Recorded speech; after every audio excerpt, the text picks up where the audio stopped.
জানো তো, জীবনে যদি সত্যি ভালোবেসে থাকতে হয় তবে সম্পর্কে যে জিনিসটা সবচেয়ে বেশি গুরুত্বপূর্ণ সেটা হলো গুরুত্ব, ইম্পর্টেন্স।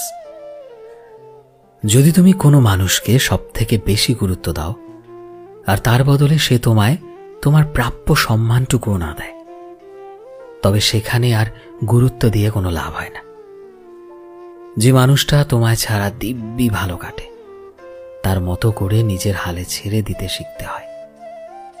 দিন শেষে তুমি যার ভালো চাইলে তার বদলে তোমায় অবহেলা পেতে হয়। তুমি যাকে সব থেকে বেশি গুরুত্ব দিলে সেই মানুষটাই তোমায় অবহেলা করে, তবে সেখান থেকে সরে আসাটাই বোধহয় সব থেকে বেশি শ্রেয়।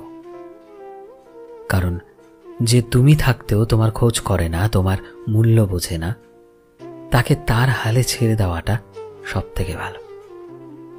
দিন শেষে তুমি কতটা ভালো থাকলে সেটা সবার আগে জানতে হয়। আসলে কি বলতো, লোকে বলে হয়তো নিজেকে নিজের ভালো রাখতে জানতে হয়, কিন্তু ব্যাপারটা ঠিক এমন নয়। কখনো কখনো জীবনে ভালো থাকতে গেলে একটা বোঝার মতো, গুরুত্ব দেওয়ার মতো মানুষ থাকতে হয়। আর যদি কোনো মানুষ তোমার কাছে থেকেও মূল্যহীন মনে হয় তবে সেখান থেকে বেরিয়ে এসো প্লিজ। কারণ ভালোবাসার অপর নামই তো ভালো থাকা। যেখানে ভালো থাকাটাই হয় না সেখানে ভালোবাসা কোনোদিনও বেঁচে থাকতে পারে না, কখনোই না।